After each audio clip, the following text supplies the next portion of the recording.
Hello everyone. तो भाई साहब आज हम लोग स्टार्ट करेंगे लाइट का सेकंड लेक्चर। पहले लेक्चर में हमने सिर्फ इतना डिस्कस किया था कि लाइट होती क्या है, हमने क्या क्या सीखा था लाइट में जो क्या क्या होती है। तो पहले लेक्चर में उसका एक समरी लेक्चर हम एक बार प्रोवाइड करा देते हैं, फिर आगे चलते हैं। पहले लेक्चर में हमने सीखा था कि जो लाइट होती है बेटा वो क्या होती है, एक इलेक्ट्रोमैग्नेटिक वेव होती है, उनका एक स्पेक्ट्रम होता था। स्पेक्ट्रम में कौन कौन आता था, जिसमें गामा रेज आती थी, एक्स रेज आती थी, और कौन आती थी, अल्ट्रावायलेट रेज आती थी, विबग्योर पूरा सेक्शन आता था। उसके बाद क्या आता था, इंफ्रारेड, माइक्रोवेव और रेडियो वेव, ये सारा पूरा सेक्शन था। जब गामा से रेडियो वेव की तरफ चलते हैं तो क्या करता था, लैम्डा इंक्रीज। ये पुराना लेक्चर है जिसमें हमने बात किया था। जो विबग्योर था उसके बारे में हमने क्या सीखा था कि जो पूरा का पूरा विबग्योर है वो क्या होता है, विजिबल होता है। विबग्योर के ना राइट साइड वाले दिखते हैं ना लेफ्ट साइड वाले दिखते हैं, केवल विबग्योर ही विजिबल होता है और उसी की वजह से हम ऑब्जेक्ट को देख पाते हैं। क्या इतनी बात समझ में आई? बहुत बढ़िया। अब हमको क्या करना है, हमको आज सीखना है लाइट में हमने सीख लिया था क्या, इलेक्ट्रोमैग्नेटिक वेव। लाइट क्या है हमारी, लाइट एक इलेक्ट्रोमैग्नेटिक वेव है। आइए भाई साहब, फिजिक्स में एक वर्ड आता है डुअल नेचर। क्या आता है, डुअल नेचर। बेटा डुअल नेचर वो होता है, डुअल नेचर का मतलब क्या होता है फिजिक्स में, डुअल नेचर का मतलब ऐसा, मतलब किसी भी ऑब्जेक्ट की अगर हम डुअल नेचर की बात करेंगे फिजिक्स में तो उसका मतलब होता है वेव और पार्टिकल। कभी भी ये देखो आगे चल के तुम पढ़ने वाले हो, ये पूरी क्वांटम मैकेनिक्स इसी पे बेस्ड है, डुअल नेचर ऑफ मतलब वेव और पार्टिकल पे आगे की चीजें हैं। पर 11th में भी डुअल नेचर आएगा, 10th में भी आ सकता है। लाइट डुअल नेचर शो करती है, ऐसा क्वांटम मैकेनिक्स वालों ने पूरा बताया हुआ है। तो अभी तक के लिए, अब उसको तो डिस्कस नहीं करने वाले हैं अभी के लिए, तो अभी तक के लिए सिर्फ लाइट के बारे में क्या जानोगे, लाइट के अंदर दोनों प्रॉपर्टी है। कौन कौन सी, वेव की भी और किसकी, पार्टिकल भी। यानी कि यहां पर लिखते हैं हम लोग लाइट की प्रॉपर्टी में एक और extra, light source dual nature, light source dual nature of मतलब light source dual nature. Dual nature मतलब क्या होगा, wave nature and particle nature. तो लाइट दोनों नेचर शो करता है, वेव नेचर भी और पार्टिकल नेचर भी, wave nature and particle nature. ये हमने पढ़ लिया था कि लाइट किस में चलता है, स्ट्रेट लाइन में चलता है। किसमें चलता है, स्ट्रेट लाइन में। लाइट ऑलवेज स्टेबल थी ना, स्ट्रेट लाइन भाई साहब, ये भी हमने पढ़ लिया था। कोई दिक्कत परेशानी दुविधा नहीं है, बहुत बढ़िया। अब हम थोड़ा सा आगे चलते हैं। अब हम बेसिकली डिस्कस करने वाले हैं क्या होता है रिफ्लेक्शन ऑफ लाइट, क्या होता है, अब उसको हम डिस्कस करने वाले हैं। 9th में हमने डिस्कस किया था, अगर याद हो तो वी विल डिस्कस, हम लोग we were discuss class 9th क्या, कि जो रिफ्लेक्शन होता है उसका मतलब होता है लौट कर आना, रिटर्न बैक करना। रिफ्लेक्शन किसका 9th में पढ़े थे, 9th में रिफ्लेक्शन पढ़े थे हम लोग साउंड का, जिसमें हम इको, रिवर्बरेशन सब पढ़े थे। तो यहां पर अभी हेडिंग पड़ेगी रिफ्लेक्शन ऑफ लाइट। देखो भाई साहब, रिफ्लेक्शन ऑफ लाइट में क्या आएगा, ध्यान से मेरी बात को समझिएगा। जैसे लाइट जो होता है, जैसे बकैती ना करो भैया, जैसे लाइट होती है, अगर लाइट याद करो, लाइट का मतलब क्या है, लाइट का मतलब वेव भी है पार्टिकल भी है ना। कौन सी वेव है, इलेक्ट्रोमैग्नेटिक वेव है भाई साहब, वेव नेचर, ये सब डिस्कस कर लिया। रिफ्लेक्शन का मतलब क्या होता था, पहले इस पे बात कर लेते हैं। जब साउंड को देखते थे, साउंड अगर बोलते हैं तो लौट कर आती है, तो वहां से इको रिवर्बरेशन पढ़े थे। बेसिकली रिफ्लेक्शन का मतलब क्या हुआ, रिफ्लेक्शन का इतना मतलब है कि लौट कर आना। जैसे एक बॉल को अगर हमने फेंका, दीवार पे गई, टकरा के फिर इस मीडियम में आ गई। जैसे हमने दीवार पे यहां से फेंका और दीवार से टकराई बॉल, और फिर लौट के बॉल को फेंका, बॉल गई दीवार से टकराई, उसके बाद फिर क्या हुई, वापस आ गई। तो ये किसका रिफ्लेक्शन हो गया, बॉल का, क्योंकि बॉल गई दीवार से टकराई, गई टकरा के उसके बाद फिर चली है, मतलब सरफेस पे स्ट्राइक करने के बाद लौटकर चली है। तो रिटर्न करना, रिटर्न बैक होना या फिर लौट कर आना, इसको हम क्या बोलते हैं, रिफ्लेक्शन। क्या बोलते हैं हम लोग, रिफ्लेक्शन। अच्छा, कौन सी चीज लौट कर आई है, बॉल, तो किसका हो गया रिफ्लेक्शन, आया समझ में नहीं। पर उसी बॉल को अगर हम मड में ले जाकर के फेंकेंगे, अगर मड में फेंकेंगे तो बॉल रिफ्लेक्ट नहीं करेगी, बॉल क्या लौट कर आएगी, नहीं लौट कर आएगी। बहुत ही कम चांसेस हैं कि बॉल लौट करके आ जाए। अगर बॉल दोबारा लौट करके नहीं आ रही है, यानी कि वहां पर रिफ्लेक्शन ऑफ बॉल नहीं हुआ। एक ही ऑब्जेक्ट है, एक बार रिफ्लेक्शन ऑफ बॉल हो गया, दूसरी जगह रिफ्लेक्शन ऑफ बॉल नहीं हो पा रहा है, इसका क्या रीजन है, इसका रीजन ये है कि शायद ये रीजन होगा क्योंकि सरफेस को हमने बदल दिया है। एक बार सरफेस क्या है, वॉल है, एक बार सरफेस क्या, मड है। मड का जो कुछ भी हो, पानी हो, उसमें कीचड़ टाइप जो कुछ भी हो वो था, सरफेस हमारा वो बन गया। यानी कि रिफ्लेक्शन के लिए क्या जरूरी है, रिफ्लेक्शन के लिए सही सरफेस होना भी जरूरी है। मतलब क्या, इसका मतलब क्या हुआ, सारे सरफेस से रिफ्लेक्शन पॉसिबल नहीं है, कुछ ही सरफेस से रिफ्लेक्शन होगा। ऐसे सरफेस जिनसे रिफ्लेक्शन पॉसिबल होता है उन सरफेस को क्या बोलते हैं, रिफ्लेक्टिंग। तो पहले ये जान लेते हैं। अगर समझो ऐसे लाइट को भी हम फेंकेंगे तो लाइट भी, क्या हर सरफेस से लाइट रिफ्लेक्ट होगी, नहीं होगी। क्या हर सरफेस से होगी, किसी से बहुत अच्छा रिफ्लेक्ट होगा, मतलब मैक्सिमम लाइट रिटर्न बैक कर जाएगी, और किसी से बहुत ही कम रिफ्लेक्ट होगा। आया बात समझने की नहीं है, आ रहा समझने की नहीं यार। किसी से बहुत ही ज्यादा रिफ्लेक्शन होगा और किसी से बहुत ही कम रिफ्लेक्शन होगा। क्या इतनी बात आई कि नहीं है। मतलब लाइट से भी डिफरेंट एक्सटेंट पर रिफ्लेक्शन होता है, अलग अलग लेवल पर रिफ्लेक्शन, किसी से ज्यादा, किसी, जैसे बॉल दीवार से बहुत तेजी से लौट के आई पर कीचड़ में फेंका, मड में फेंका तो लौट कर नहीं आई। आया समझ बात समझ में। यानी कि लाइट का भी रिफ्लेक्शन कैसे होगा, हर जगह से हो जाए ये पॉसिबल। क्या इतनी बात समझ नहीं, लाइट का भी रिफ्लेक्शन हर जगह से हो जाए ये पॉसिबल। ऐसे सरफेस जिससे लाइट का रिफ्लेक्शन होगा उन सरफेसेस को क्या बोलेंगे। तो अब भाई साहब रिफ्लेक्शन ऑफ, पहले तो अब समझो ये आ गया समझ में, क्यों दिक्कत परेशान, रिफ्लेक्टिंग सरफेस। अब उससे पहले हम जान जाते हैं रिफ्लेक्शन ऑफ लाइट। अब तक तो हमने रिफ्लेक्शन जान लिया, लौट कर आना। तो लाइट क्या होगा, लाइट भी कुछ सरफेस पे जाएगी, स्ट्राइक करेगी और लौट कर आया कि नहीं है। तो यहां पर लिखेंगे रिफ्लेक्शन ऑफ लाइट में the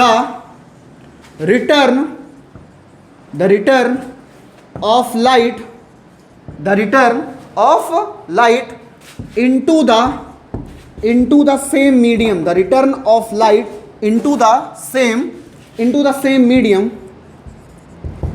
same medium after striking the surface,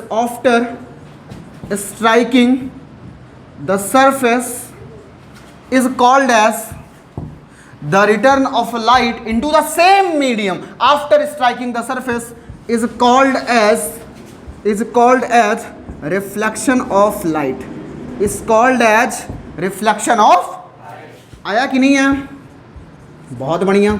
अब यहां पर सबको तो समझ में आ गया कि लाइट का टकरा के लौट कर चले आना वही रिफ्लेक्शन है। पर मेन पॉइंट क्या है, यहां पर एक वर्ड लिखा गया है इनटू द सेम मीडियम। इसका क्या मतलब होता है सेम मीडियम में, बेटा इसका मतलब ये होता है कि जैसे हमने बॉल को फेंका तो ये कौन, जहां पे हम बैठे हुए हैं, जहां पर तुम बैठे हुए हो वो कौन सा मीडियम है, एयर मीडियम है। तो एयर से बॉल को फेंका, दीवार पे गई, टकराई, वहां से लौट कर चली गई। तो एयर मीडियम से गई है तो किस मीडियम में आनी चाहिए, एयर मीडियम में ही आनी। अगर मीडियम तुम्हारा ग्लास है तो ग्लास से गई है तो किसमें लौट कर आनी चाहिए, ग्लास में ही लौट कर आनी चाहिए। रिफ्लेक्शन की सबसे बड़ी कंडीशन यही है कि जिस मीडियम में जाए, जिस मीडियम से जाए उसी मीडियम में वापस लौट के आनी। अगर एयर से फेंका है तो एयर में, वाटर से अगर लाइट जा रही है तो वाटर से जाएगी, वाटर में ही लौटकर। मीडियम सेम होना चाहिए, मीडियम नहीं बदलना चाहिए। आ रहा कि नहीं आ रहा। बाकी अभी तक के लिए है कि मीडियम नहीं बदलना चाहिए। आगे अभी रिफ्रैक्शन पढ़ोगे तो उसमें एक केस आता है क्रिटिकल एंगल वाले में, ग्रेजिंग इमर्जेंस के साथ साथ हम पूरा समझेंगे, वहां पर रिफ्लेक्शन हो जाता है। वहां पर तो कोई नहीं लगा हुआ है भाई साहब कि मतलब अभी हम सीखेंगे डिफरेंस क्या पड़ जाता है वहां पर रिफ्लेक्शन का। क्या मेरी बात समझ में आ रही है। सेम मीडियम का मतलब क्या है, वहां पर भी सेम मीडियम में ही लौट कर आती है ना। इनटू द सेम मीडियम का मतलब क्या है बताओ, कि अगर एयर से जा रही है तो एयर में आनी चाहिए, वाटर से गई है तो वाटर में ही आनी। आया कि नहीं आया। तो सबसे बड़ी कंडीशन रिफ्लेक्शन के लिए क्या है, लाइट का रिटर्न बैक सेम मीडियम में होना। अब बात होती है अगर लाइट का रिटर्न बैक सेम मीडियम में ना हो तो क्या हो जाएगा। अगर लाइट का रिटर्न बैक सेम मीडियम में नहीं होगा तो इस फेनोमेना का नाम है रिफ्रैक्शन। क्या नाम है, मतलब अगर वाटर से लाइट जा रही है और कहां पहुंच गई, ग्लास में, कहां पहुंच गई, वाटर से गई कहां पहुंच गई, तो क्या डिफरेंट मीडियम चेंज हो गए कि नहीं हो गए, चेंज हो गए कि नहीं। मीडियम का चेंज होना मतलब क्या आना, रिफ्रैक्शन। क्या आना, यानी कि रिफ्लेक्शन के लिए क्या जरूरी है, मीडियम ना बदले। जैसे एयर से लाइट चला जाए वाटर में, अगर लाइट एयर से चली गई वाटर में, इसका मतलब क्या हो गया, वहां पर रिफ्लेक्शन रहा कि रिफ्रैक्शन रहा, रिफ्रैक्शन आ गया। क्या आ गया, रिफ्रैक्शन। तो रिफ्लेक्शन के लिए जरूरी क्या, एक ही मीडियम। एयर से अगर एयर में जा रही है, एयर से गई और टकरा करके एयर में ही आ गई, इसका मतलब क्या हुआ, रिफ्लेक्शन हुआ। तो यहां पर लिख रहा हूं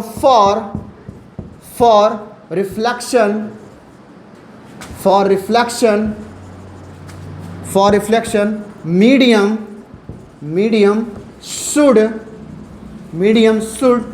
not be change, medium change नहीं होना चाहिए। आया कि नहीं है? For reflection medium should not be change, reflection के लिए मीडियम नहीं बदलना।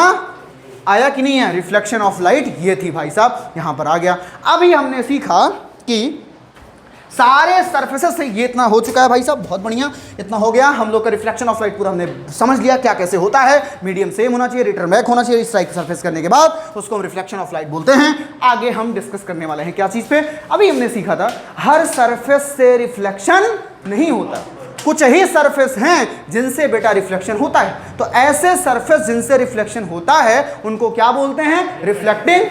तो अगली हेडिंग पड़ेगी रिफ्लेक्टिंग सरफेस। रिफ्लेक्टिंग सरफेस क्या होता है, अब उस चीज को हम समझने वाले हैं कि रिफ्लेक्टिंग सरफेस क्या होता है। आइए भाई साहब, देखिए भाई साहब, रिफ्लेक्टिंग सरफेस हेडिंग पड़ेगी रिफ्लेक्टिंग सरफेस। रिफ्लेक्टिंग सरफेस, हाँ sir, the surface by which reflection। अब यहां पर हम क्या पढ़ रहे हैं? लाइट रिफ्लेक्शन का। तो यहां पर ये नहीं कहेंगे रिफ्लेक्शन, अगर हम लाइट का पढ़ रहे हैं तो हम ये नहीं समझने वाले हैं कि वो मतलब साउंड को हम बैक कर रहे हैं, किसी को बैक कर रहे हैं। अभी तक हम रिफ्लेक्शन लाइट पढ़ रहे हैं, तो सारा हमारा सब्जेक्ट कौन सा होगा, हमारी प्रायोरिटी क्या होगी? लाइट। तो the surface by which reflection of light is possible, the surface by which reflection of light is possible is called as reflecting surface। reflecting surface आ गया समझने की नहीं आ गया? तो अब लाइट का जो रिफ्लेक्शन होता है, जो हमारा लाइट का रिफ्लेक्शन है, अब हमको पता करना है ऐसे कौन से सरफेसेस हैं जिनसे लाइट का रिफ्लेक्शन हो जाएगा। जिनसे लाइट का रिफ्लेक्शन जिन सरफेसेस से होगा उसको क्या बोलेंगे? रिफ्लेक्टिंग। तो बेटा देखा यह गया कि लाइट के रिफ्लेक्शन के लिए हम क्या करते हैं, जो हमारा सरफेस रहता है उसको हम क्या करते हैं? पॉलिश करते हैं। क्या करते हैं? किससे पॉलिश करते हैं? हाँ, जैसे ऐसा समझो, इसको ऐसे फील कर सकते हो। सुबह सुबह जब भाई साहब तुम लोग जो शीशा देखते हो उसमें क्या होता है? पीछे ब्लैक कोटिंग लगी होती। क्या लगी होती है? उसी वजह से तुम देख पाते हो खुद को, क्योंकि तब रिफ्लेक्ट होती है लाइट। आ रहा तुम्हारी आंखों पे रिफ्लेक्ट हुई और तुमने खुद की इमेज को देख लिया। अभी देखेंगे कैसे इमेज बनता है, सब कुछ हम पढ़ने वाले हैं ना। तुम्हारी आंखों से लाइट रिफ्लेक्ट हुई और तुम लाइट को तुम देखे भाई साहब, मतलब लाइट आई और आंखों पे जो रिफ्लेक्टिंग लाइट आई उस मिरर से तुम्हारी आंखों पे अटैक किया, तुमने देख लिया इमेज को। ठीक है, सब बातें अलग बात है, आगे बढ़ते हैं अभी। तो हम ये कहना चाह रहे हैं, क्या सारे सरफेस से रिफ्लेक्शन पॉसिबल है? नहीं। सुबह जो शीशा देखते हो उसमें क्यों देख पाते हो? क्योंकि पीछे क्या लगा? पॉलिश किया गया है, ब्लैक कोटिंग लगी हुई है। जैसे ये अगर मान लो हमारा, ये समझ लो, ऐसे समझ लो, इधर ब्लैक वाला हिस्सा है, ये मान लेते शीशा है, और ये पूरा जो शीशा इसमें हम अगर खुद को देख रहे हैं तो खुद को इसलिए देख पा रहे हैं क्योंकि पीछे क्या दिख रहा है? ब्लैक कोटिंग क्या दिख रही है? और इसी को फिजिक्स की लैंग्वेज में क्या बोलते हैं? पॉलिश करना। क्या करना? क्या बोला? पॉलिश करना। तो लाइट का रिफ्लेक्शन किससे होगा? ऐसे सरफेसेस से होगा जहां पर सरफेसेस की जो पॉलिशनेस होगी बहुत ही मस्त की हाई होने वाली है। जितने भी हाई पॉलिश सरफेस होंगे वो कैसा बिहेव करेंगे? रिफ्लेक्टिंग सरफेस जैसा बिहेव। आया कि नहीं है? जो भी हमारे हाई पॉलिश्ड वाले हैं, जो भी हमारे हाई पॉलिश सरफेस हैं, वो सब कैसा बिहेव करने वाले हैं? रिफ्लेक्टिंग। अब बात होती है पॉलिश किससे करेंगे? पॉलिश किससे करते हैं? सिल्वर से या फिर मरकरी से या फिर जिंक ऑक्साइड से भी कर सकते हो। सबसे अच्छा पॉलिश किससे होगा? सिल्वर और मरकरी से। बाकी जिंक ऑक्साइड से भी कर सकते हो। मतलब जैसे मान लो एक ग्लास है जहां पे तुम ट्रांसपेरेंट है, पूरा आर पार देख रहे हो। जब तुम पॉलिश नहीं करोगे तो तुम खुद को देख पाओगे या बाहर की चीज को देख पाओगे? बाहर की। तुम्हें खुद को देखना है तो क्या करो? उसी ग्लास के पीछे क्या लगा दो? पॉलिश। किसका? मरकरी का या फिर सिल्वर का। तो क्या होगा? तुम खुद को देख लोगे। आई बात समझ में कि नहीं आई? आई कोई समस्या? तो यहां पर लिख रहा हूं फॉर, यहां पर लिखो for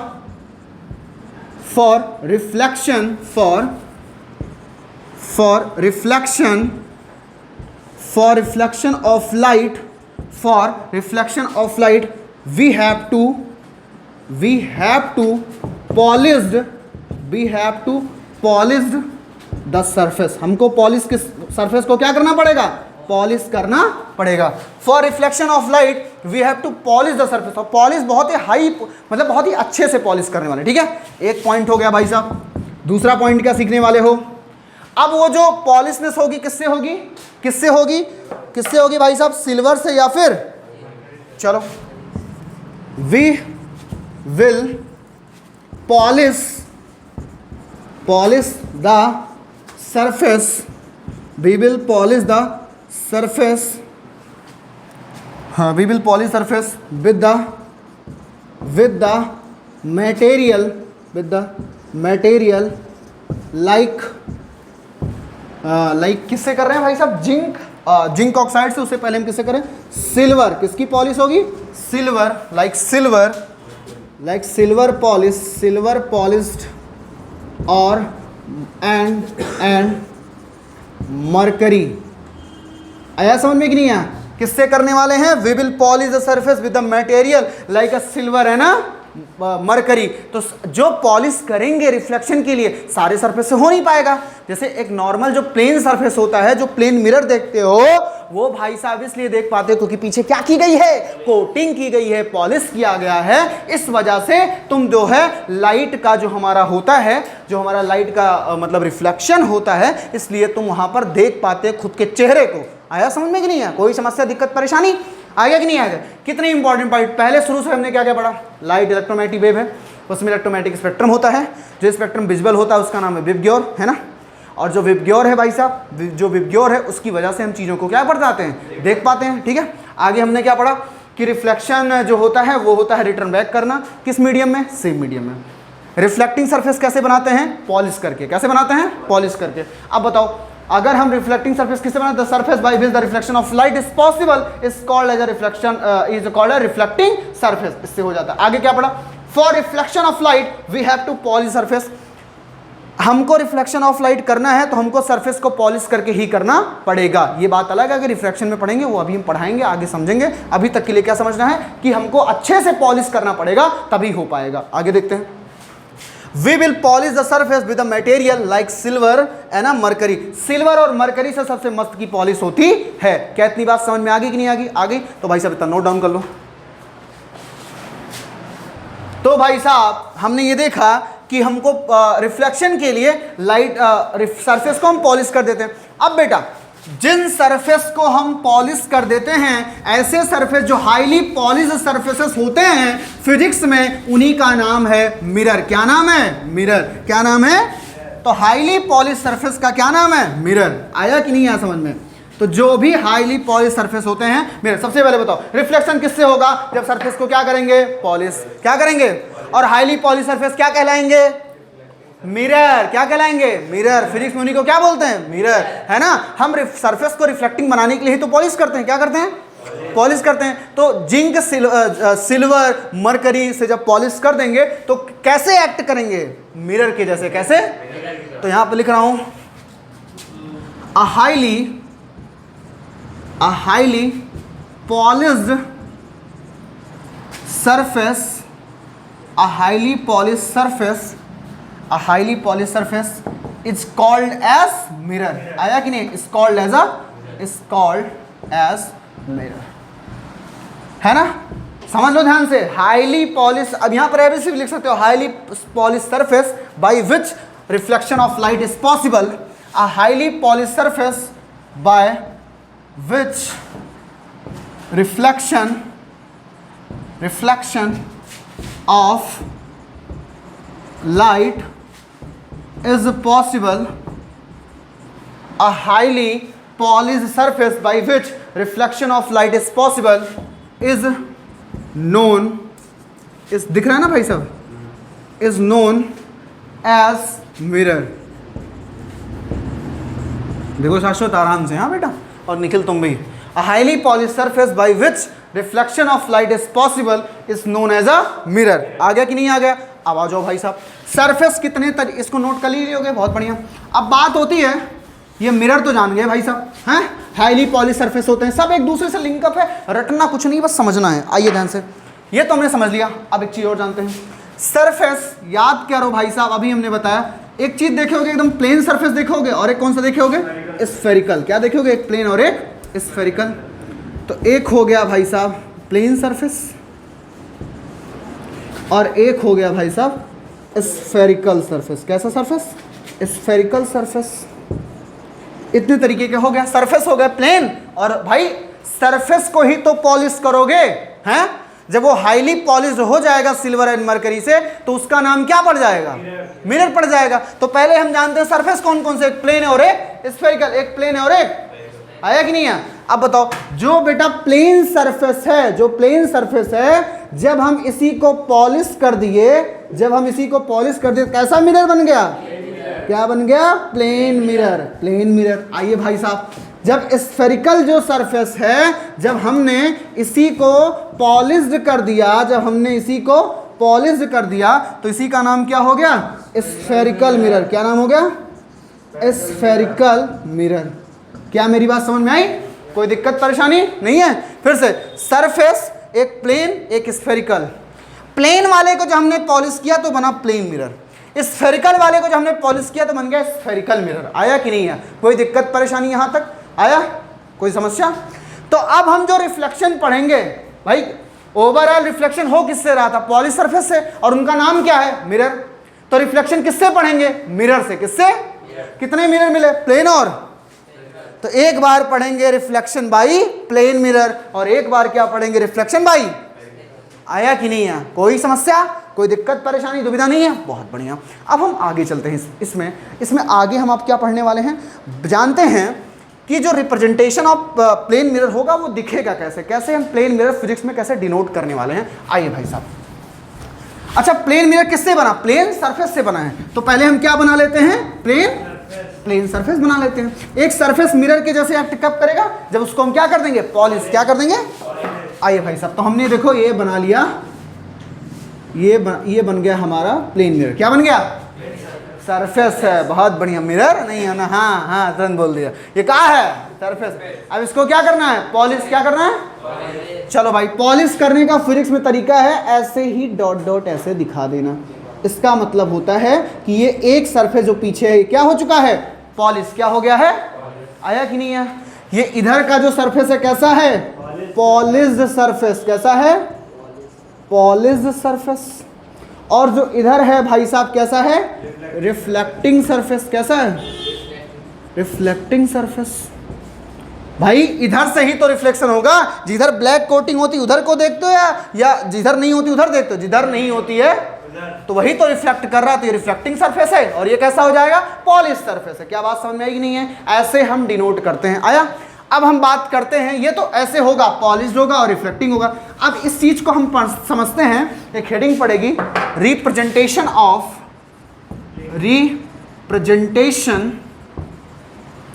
of plane mirror. Physics में प्लेन मिरर को दिखाएंगे कैसे, इस चीज को हम समझते हैं। देखिए भैया मेरी बात को सुनिएगा, प्लेन मिरर अभी तक अगर देखो तो ये सरफेस भी तो ठीक ठाक प्लेन ही तो लग रहा था, अगर मान लेते हैं ये प्लेन ही तो लग रहा था अगर मान लें, ठीक है। पर फिजिक्स में जो प्लेन होता है बस एक लाइन खींच देते हैं, और चाहे हॉरिजॉन्टल खींचो और चाहे वर्टिकल। ये वर्टिकल है तो हमने यहाँ एक वर्टिकल भी खींचे, हॉरिजॉन्टल भी। एक तरफ भाई साहब क्या कर दो, ब्लैक कोटिंग। क्या कर दो, ब्लैक कोटिंग। अब इधर क्या हो चुका है, पॉलिश्ड। क्या हो चुका है, पॉलिश्ड सरफेस। क्या नाम बताओ भाई इसका, पॉलिश्ड सरफेस। और ऊपर क्या दिख रहा है भाई साहब, रिफ्लेक्टिंग सरफेस। क्या दिख रहा है, रिफ्लेक्टिंग सरफेस। क्या इतनी बात समझ में आ रही है। अब बताइए, इधर देखिए भाई साहब, इसको हम थोड़ा दूर बना लेते हैं, ऐसे इधर भी कर सकते हो, सेम ईयर। देखो भाई साहब, इधर भी हमने कर दिया। इधर वाले का क्या नाम होगा, बोलो भाई, पॉलिश्ड सरफेस। क्या नाम होगा, पॉलिश्ड सरफेस। इधर क्या नाम होगा, रिफ्लेक्टिंग सरफेस। क्या नाम होगा, रिफ्लेक्टिंग सरफेस। क्या इतनी बात समझ में आ गई। और ये पूरा क्या बन गया, प्लेन मिरर। ये पूरा क्या बन गया, आगे कि नहीं। एक मिरर में क्या क्या होने वाला है, एक मिरर के दो चीजें होंगी, एक तरफ होगा पॉलिश्ड सरफेस और एक तरफ होगा, आया कि नहीं है। इतना कोई समस्या दिक्कत परेशानी हो तो बताओ भाई साहब, बाकी इसको नोट डाउन करो। हाँ, तो इतना हो गया भाई साहब। अब हम आगे बात करने वाले हैं कि प्लेन मिरर से रिफ्लेक्शन होगा कैसे। अभी तक क्या समझा, representation of a plane mirror. अब बात होती है कि प्लेन मिरर से रिफ्लेक्शन होगा कैसे। अभी तक तो हमने ये सीखा प्लेन मिरर बनेगा कैसे, अब सीखेंगे भाई साहब कि प्लेन मिरर से रिफ्लेक्शन होगा कैसे। आइए भाई साहब उसको जानते हैं। देखो भैया, पहले बना लो प्लेन मिरर, चाहे बनाओ हॉरिजॉन्टल और चाहे बनाओ वर्टिकल, मतलब चाहे लाइन ऐसे बनाओ चाहे ऐसे बनाओ। तो हम बना लेते हैं एक प्यारा सा लाइन जो कि हमारा होगा हॉरिजॉन्टल। आया भाई साहब, देखिए क्या इतनी बात समझ में आ रही है? हैं, आ रही है भाई साहब। देखिए ये हमारा क्या बन गया, प्लेन मिरर। अब हमसे करना है रिफ्लेक्शन ऑफ लाइट। क्या सीखना है, देखो भाई साहब, तो हमने कहा इस पे एक बार हम लाइट को क्या करते हैं, गिरा देते हैं। ये जो लाइट गिर रही है इसमें बेटा ये जो नोटेशन लगाना है एरो, बहुत ही ज़्यादा नेसेसरी है कि यहाँ पर ये एरो लगे। आया, अगर ऐसा एरो नहीं लगाओगे तो गलत हो जाएगा। तो ये देखो लाइट गिर रही भाई साहब, गिरी इस पे गिर गई, तो इसका नाम क्या हो गया, इंसिडेंट। क्या नाम हो गया, इंसिडेंट लाइट। जो गिर रही, स्ट्राइक कर रही है सरफेस पे, उसका नाम होता है इंसिडेंट रे बोलो या फिर बोल दो इंसिडेंट लाइट। कोई समस्या यहां तक? बेटा यहीं से जैसे ही गिरेगी तुरंत इसी मीडियम में, बताओ नीचे आएगी या ऊपर जाएगी, ऊपर रिफ्लेक्ट हो जाएगी भाई साहब। लो भैया, तो इसी का नाम हो गया बेटा, इसको बोलते हैं रिफ्लेक्टेड रे। क्या बोलते हैं, रिफ्लेक्टेड रे। बेटा जहां पर यहां से गिरी, जिस पॉइंट पे मिरर पे अटैक की है, उस पॉइंट का नाम होता है बेटा पॉइंट ऑफ इंसिडेंस। क्या नाम होता है, पॉइंट ऑफ इंसिडेंस। क्या नाम होता है, पॉइंट ऑफ इंसिडेंस। आया समझ में कि नहीं है, कोई समस्या? ये सब देखो, ये सब जानना बहुत जरूरी है ना। इसको थोड़ा बड़ा कर दे रहा हूँ, ये लगे मिड में गिरा स्ट्राइक किया। हाँ, ये सब बहुत जानना बहुत जरूरी है। देखो रिफ्लेक्ट हो रही, इधर जा रही लाइट तो हमने इधर ऐसे एरो लगाया है, इधर गिर रही थी तो एरो ऐसे लगाया। एरो लगाना बहुत ही जरूरी है, एरो बताएगा डायरेक्शन क्या है। आगे आइए, देखिए भाई साहब, आगे आइए। देखिए ये जो दिख रहा है यहाँ पे, यहीं से बेटा एक नॉर्मल जाता है। ये है हमारा नॉर्मल। क्या चीज है, नॉर्मल, जिसको हम डिनोट करते हैं बेटा एन से। किससे? अब नॉर्मल का मतलब वही परपेंडिकुलर। किसके परपेंडिकुलर? जो नॉर्मल होता है वो सरफेस मतलब क्या, प्लेन मिरर के परपेंडिकुलर होता। जो नॉर्मल होता है किसके परपेंडिकुलर होता है, प्लेन मिरर के। यहां पर लिख रहा हूं, नॉर्मल इज डिनोटेड। अब ये सब नहीं लिख रहा हूं कि जो लाइट स्ट्राइक करी सरफेस से उसका नाम इंसिडेंट। ये देखो डेफिनेशन जो है ना बुक में लिखी पड़ी है, रटी है, उसको रट लेना वही है, रट लेना। और क्या समझ ले रहे हो भाई साहब, तो रटना भी नहीं पड़ेगा, है ना। The light that will strike on the plane mirror that's called incident light. That light that is reflected by plane mirror that is called reflected light that is called reflected ray. और वहां पर जहां पर attack कर रही है उस point का नाम पॉइंट ऑफ इंसिडेंस है। ऐसे हो जाएगा भाई। आगे लिखो, नॉर्मल यहां पर लिख रहा हूं, ये हो चुका है तो यहां पर लिख देता हूं, hashtag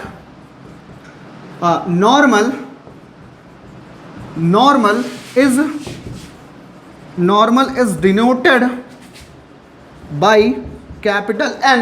Normal is denoted by capital N and it is perpendicular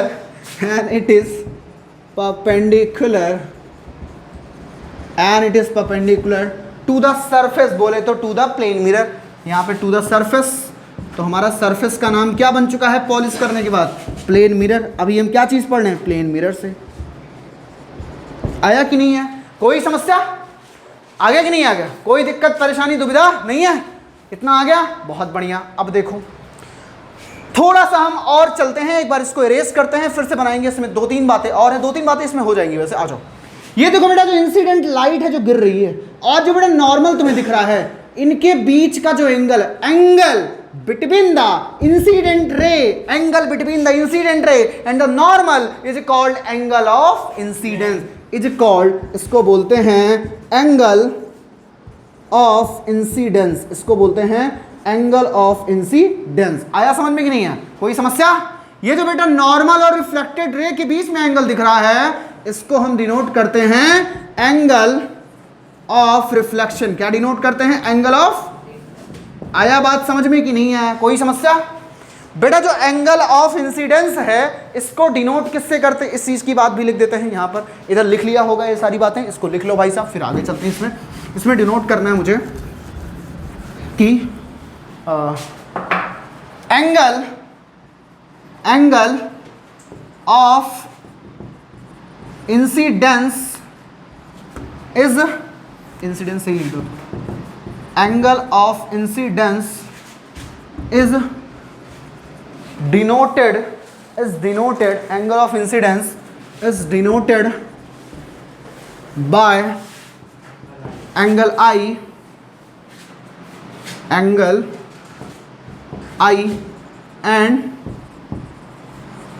angle of reflection is denoted by angle are.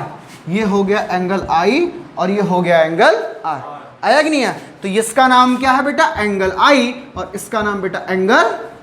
कोई समस्या यहां तक? किसी को कोई दुविधा परेशानी दिक्कत हो तो भाई साहब यहां तक पूछ लो, वरना हम चलते हैं अब आगे। आ गया कि इंसिडेंट लाइट हो गई, ये इधर हो गया, इधर हो गया, सब हो चुका है। आ जाओ अब हम आगे चलते हैं। इसना नोट डाउन कर लो भाई साहब पहले। तो भाई साहब अब हम पढ़ते हैं। अभी तक हमने जान लिया जब प्लेन मिरर से रिफ्लेक्शन होगा तो क्या क्या टर्म जरूरी है ना। अब हम समझते हैं लॉ ऑफ रिफ्लेक्शन। क्या समझते हैं? Law of reflection. अब आते हैं law of reflection. Law of reflection, आइए भाई साहब देखिए लॉ ऑफ रिफ्लेक्शन क्या होता है, बहुत ध्यान से समझते हैं। दो रूल है, दोनों को हम बहुत अच्छे से समझने वाले हैं। आइए देखिए, ये रहा हमारा प्लेन मिरर, क्योंकि हमने क्या कहा था, हमने सब कुछ पढ़ने वाले हैं अभी किससे? प्लेन मिरर से। आइए देखिए ये प्लेन मिरर था, इसके ऊपर लाइट गिरी कि नहीं गिरी? गिर गई भाई साहब हैं। आइए स्ट्राइक कर गई, यहां से लाइट चली गई, रिटर्न बैक कर गई, बहुत बढ़िया। ये इनके बीच का दिख रहा होगा नॉर्मल, बहुत बढ़िया, ये हमारा रहा नॉर्मल। ये क्या रहा? इनके बीच का लाइट, ये क्या बन गया? Angle of incidence. ये क्या बन गया? एंगल ऑफ, अरे यही तो होता था, नॉर्मल और इंसिडेंट लाइट के बीच का जो एंगल होता था उसको क्या बोलते थे? Angle of. इसको बोलते थे एंगल ऑफ। यहां पे जो पॉइंट है, इस पॉइंट का क्या नाम है? Point of incidence. सुनो भैया, हाँ बकैती ना करो। तो लॉ ऑफ रिफ्लेक्शन में जो हमारा पहला लॉ है उसको क्या बोलते हैं? सुनो ध्यान से। पहला लॉ ये कहता है, लॉ ऑफ रिफ्लेक्शन में, the angle between the normal and incident ray is always equal to the angle between the normal and reflected ray. मतलब एंगल आई और एंगल आर हमेशा बराबर होते। तो पहला रूल ये है, angle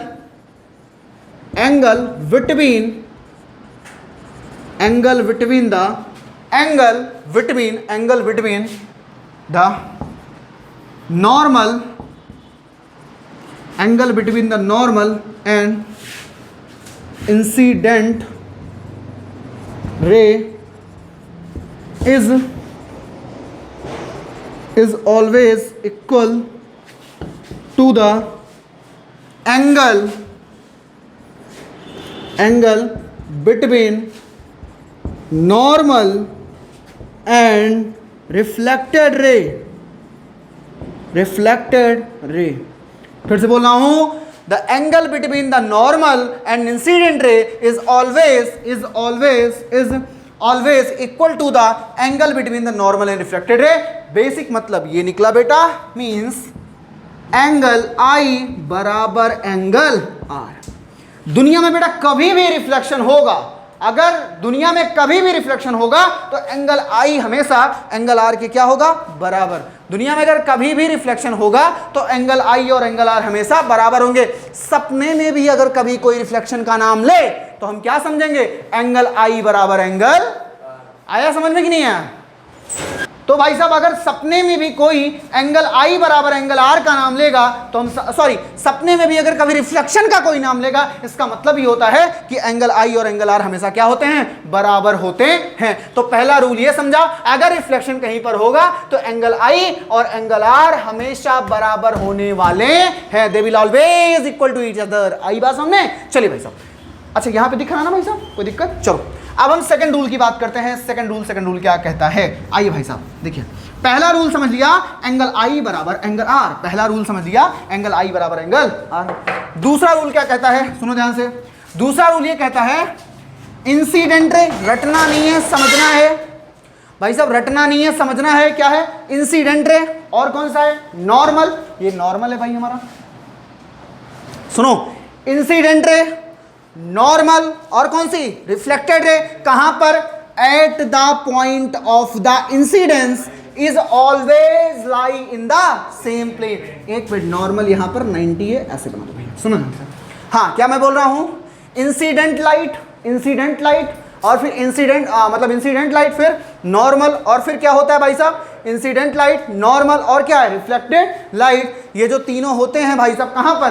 eight the point of incidence. At the point of incidence is always lie in the same plane. आया कि नहीं है? तो इसको लिख देते हैं भाई साहब, कैसे? यहां पर लिखते हैं क्या था? हाँ, इंसिडेंट रे, इंसिडेंट रे, ये सेकंड रूल है। हाँ, incident ray, incident ray, normal and reflected ray, and reflected ray कहां पर? At the point of, at the point of incident, at the point of incidence is always lie in the same plane, is always lie in the same plane. आई बात समझ में? क्या क्या? Incident light, और कौन सा भाई साहब? इंसिडेंट लाइट मतलब इंसिडेंट रे, और फिर नॉर्मल, और फिर reflected ray is always lie in the same plane. ये सारे लोग सेम प्लेन में लाई करते हैं। आया कि नहीं है? सेम प्लेन मतलब क्या? ये जो बेटा दिख रहा है ना, नॉर्मल क्या है? सोचो, नॉर्मल क्या है? नॉर्मल है प्लेन के परपेंडिकुलर, यानी कि जो बोर्ड वाला तुम्हें प्लेन दिख रहा है, हवा में जो प्लेन दिख रहा है, वो क्या होता है? वो क्या होता है भाई साहब? जो बोर्ड वाला प्लेन दिख रहा है, हवा में दिख रहा है, वो क्या होता है? मतलब उसी में सारे लोग लाई करेंगे बेसिकली। मुझे पेन देना भाई साहब, हमारे पास 3 मार्कर हैं। आइए भाई साहब, ले लिया। हाँ, देखो देखो, यहाँ पर बेसिकली इसको ऐसे हम समझ सकते हैं। कैसे? देखो, हाँ, नौटंकी ना करो यार। देखो, ये हो गया हमारा क्या? This is like incident light and this like a reflected light. Incident light, reflected light हो गया, और ये हो चुका है हमारा क्या? This is like a normal. ये जो ये जो दिख रहा है भाई साहब, ये दिख रहा है, दिस इज क्या है? ये क्या है? नॉर्मल है। ये जो पेन है नॉर्मल है। ये जो मार्कर है इधर जिसका कैप है, लाइक ऐसे इधर गिर रहा है, तो ये क्या दिख रहा है? Incident light. ये इधर जा रही है, मतलब क्या हो गई? Reflected light. अब ये जो होगा incident light, normal and the reflected light, ये सारे लोग क्या करते हैं? सेम प्लेन में लाई करते हैं। ये समझ लो, ऐसा अगर हम समझ ले, ये फील करें अगर ये प्लेन मिरर हो, देखो ये कैसा हो गया? ये हो गया प्लेन मिरर। कैसा हो गया? प्लेन। ये नीचे जो मार्कर है, this is act like a plane mirror. यहां पर लाइट स्ट्राइक कर रही है, और इस पॉइंट का क्या नाम है? इस पॉइंट का क्या नाम? पॉइंट ऑफ इंसी। क्या नाम है? पॉइंट ऑफ इंसी। इस पॉइंट का नाम पॉइंट ऑफ इंसी। और ये कौन सी है? Incident ray. ये क्या है? ये क्या है? Reflected ray. इनके बीच का एंगल, इसका नाम क्या होगा? Angle of normal, angle I. इसका नाम क्या होगा? Angle R. यानी कि एंगल आई एंगल आर के बराबर होंगे। दूसरा क्या है? ये जो हवा में जो प्लेन लाई कर रहा है, हवा में जो है ये इंसिडेंट रे और नॉर्मल और reflected ray at the points of incidence, सारे के सारे किस में लाई कर रहे हैं? सेम प्लेन में लाई कर रहे हैं। आया समझ में कि नहीं है? ये था हमारा लॉ ऑफ रिफ्लेक्शन। ये था, फिर से बोल रहा हूं, ये क्या है? इंसिडेंट लाइट है। ये क्या है? नॉर्मल। ये क्या है भाई साहब? Reflected light. इनके बीच का एंगल क्या बनेगा? एंगल ऑफ इंसिडेंस हो जाएगा। क्यों? क्योंकि इंसिडेंट लाइट है, ये है नॉर्मल। नॉर्मल और इंसिडेंट लाइट के बीच में जो बनता है एंगल, उसका नाम क्या होता है? एंगल आई। नॉर्मल और रिफ्लेक्टेड लाइट के बीच में जो एंगल बनता है, उसका नाम क्या होता है? एंगल आर, यानी कि एंगल ऑफ इंसिडेंस। ये है एंगल ऑफ रिफ्लेक्शन। पहला लॉ क्या कहता है? जब भी कभी भी रिफ्लेक्शन होगा तो एंगल आई हमेशा एंगल आर के क्या होता है? बराबर होता है। एंगल आई बराबर किसके हो गया? एंगल आर के। दूसरा क्या होता है? Incident light, normal, reflected light at the point of incidence is always lie in the same. आ गया समझ में कि नहीं आ गया? लो भाई साहब, ये पेन पकड़ो और इतना भाई साहब पूरा नोट डाउन करो, फिर आगे चलते हैं। तो ये हमारा पूरा लॉ ऑफ रिफ्लेक्शन था, जिसको हमने पूरा पढ़ लिया। 2 लॉ थे, 2 पढ़ लिए। अब भाई साहब बेसिकली अब क्या आएगा? हमने एक टॉपिक को भी छोड़ा हुआ है, रेगुलर रिफ्लेक्शन या फिर इरेगुलर रिफ्लेक्शन। ऐसा इसलिए है क्योंकि हमने सोचा आप लोग को रटना ना पड़े, इसीलिए हमने कहा कि लॉ ऑफ रिफ्लेक्शन पूरा बता देते हैं, फिर हम समझेंगे रेगुलर रिफ्लेक्शन और इरेगुलर रिफ्लेक्शन के बारे में। इरेगुलर को शायद डिफ्यूज रिफ्लेक्शन भी बोल दिया जाता है। तो इरेगुलर रिफ्लेक्शन और रेगुलर रिफ्लेक्शन के बारे में हम लोग आने वाली क्लास में डिस्कस करेंगे। आने वाली क्लास में भी डिस्कस करेंगे भाई साहब कि जैसे अभी यहाँ पर हम एंगल ऑफ डेविएशन निकाला सीखने, इसमें एंगल ऑफ डेविएशन निकालना भी हम लोग सीखेंगे, अच्छे अच्छे न्यूमेरिकल्स को ट्राई करेंगे, उसमें कैसे क्या बनेगा प्लेन मिरर से जो रिफ्लेक्शन होता है उसको समझेंगे, और ये समझेंगे कि प्लेन मिरर से इमेज कैसे बनती है, वर्चुअल इमेजेस क्या होती हैं, रियल इमेजेस क्या होती हैं, और इरेक्ट क्या होता है, अपराइट क्या होता है। भाई साहब बहुत सारी चीज़ों को हम सीखने वाले हैं, लैटरल इन्वर्जन को भी सीखेंगे, और फिर प्लेन मिरर से ठीक ठाक पूरा रिफ्लेक्शन पढ़ने के बाद फिर हम आगे चलेंगे रिफ्लेक्शन बाय मतलब रिफ्लेक्शन बाय स्फेरिकल मिरर को समझने वाले हैं भाई साहब। तो अभी तक के लिए बस इतना ही, लॉ ऑफ रिफ्लेक्शन जो कि हमने बता दिया कंप्लीट हो चुका है। अभी तक के लिए इतना ही, मिलते हैं नेक्स्ट वीडियो, मिलते हैं भाई साहब नेक्स्ट वीडियो में एक नए टॉपिक के साथ। Bye bye. हाँ।